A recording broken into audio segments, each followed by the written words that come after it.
नमस्कार। अभी हमने पढ़ा था अंतःविभाजन और बाह्य विभाजन निर्देशांक ज्यामिति में।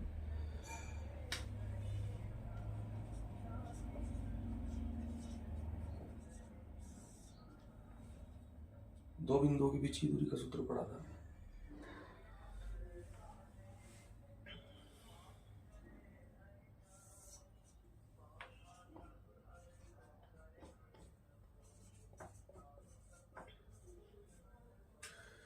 मान लिया हमें ये निकालना है कि दिए गए दो बिंदुओं को कोई तीसरा बिंदु किस अनुपात में अंतःविभाजित करता है।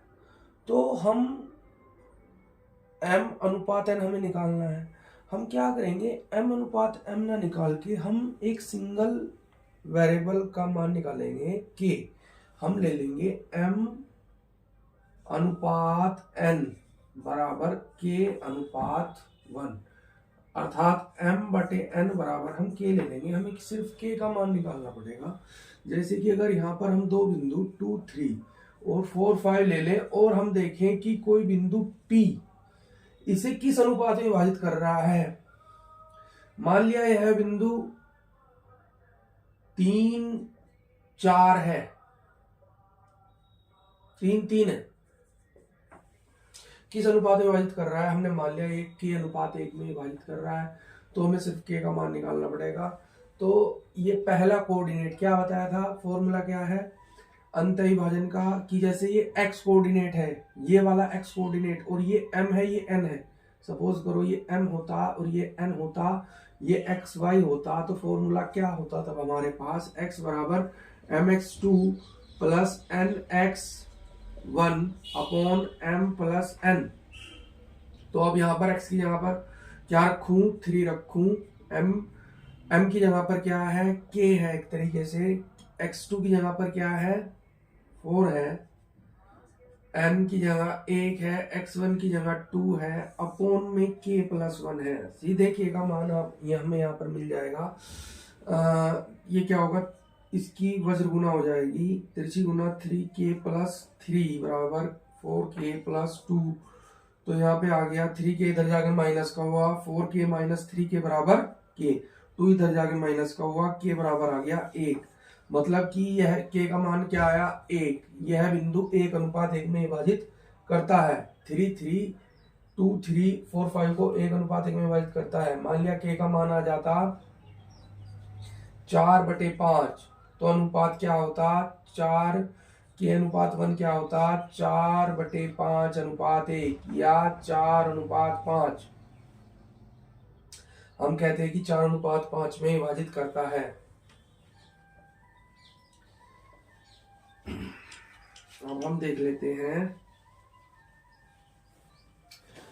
हमने अभी दो बिंदुओं के बीच की दूरी का सूत्र देखा। अब हम देख लेते हैं कि एक हमारे पास रेखा का समीकरण क्या है। देखिए कोई भी व्यंजक किस रूप का होता है, जैसे कि x हो गया, ये एक व्यंजक है। मतलब व्यंजक में हम चर और अचर का प्रयोग करते हैं। चर में होते हैं जिनका मान हमें या तो निकालना होता है, मतलब हमें ज्ञात नहीं होता, कुछ भी हो सकता है किसी चर का मान, जैसे कि x हो गया, इसकी जगह पे हम x, y, z, a, b, c ऐसे लेते हैं।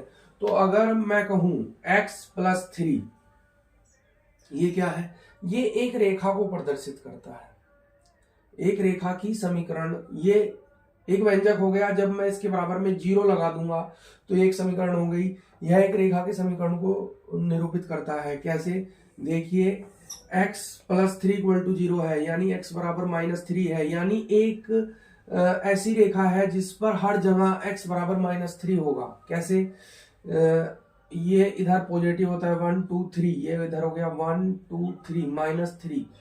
इस रेखा पर हर जगह क्या है, x बराबर -3 है। यह एक रेखा के समीकरण को निरूपित करता है। जनरल समीकरण क्या होता है, ax plus by plus c equal to 0। ये x और y में एक घात का समीकरण है, इसलिए रैखिक समीकरण कहलाता है।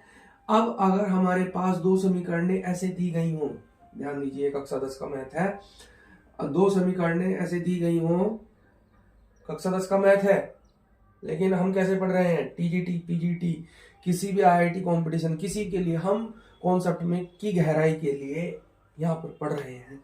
देखिए ये क्या हुआ, a2x plus b2y plus c2 equal to 0। अब हम क्या करेंगे, अगर a1 अपॉन a2 बराबर b1 अपॉन b2 बराबर c1 अपॉन c2 है तो रेखाएं कैसी हैं, एक के ऊपर एक हैं, एक के ऊपर एक है, संगत रेखा, कोइंसिडेंट है।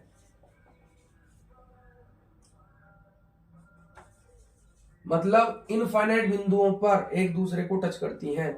मतलब इन दो समीकरणों के कितने सॉल्यूशन है, इनफाइनाइट सॉल्यूशन है। अगर ऐसा हो जाता, ये यहां पर इक्वल की बजाय नॉट इक्वल टू हो जाता तो रेखाएं कैसी हो जाती, पैरेलल, और ये एक दूसरे को कहीं पर भी टच नहीं करती।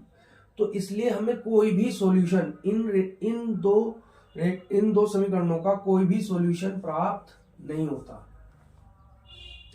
और अगर ये दोनों ही बराबर ना हो तो रेखाएं एक दूसरे को प्रतिच्छेद करेंगी और हमें एक यूनिक सॉल्यूशन मिलेगा। देखिए बात यह है कि या तो दो रेखाएं समांतर होती हैं या वे एक दूसरे को प्रतिच्छेद करती हैं। अगर वे समांतर नहीं है तो ये कंफर्म है कि वे किसी ना किसी बिंदु पर प्रतिच्छेद करेंगी। अगर वे किसी बिंदु पर प्रतिच्छेद करेंगी तो उन दो रेखाओं की बीच की दूरी क्या होगी, नॉट डिफाइंड कह सकते हैं, क्योंकि इस बिंदु पर 0 है और यहां पर कुछ और होगी, यहां पर कुछ और होगी। तब ऐसी स्थिति में हम उनकी बीच की दूरी नहीं निकालते। लेकिन अगर रेखाएं ऐसी हों तो हम उनकी बीच की दूरी निकालते हैं, और बीच की दूरी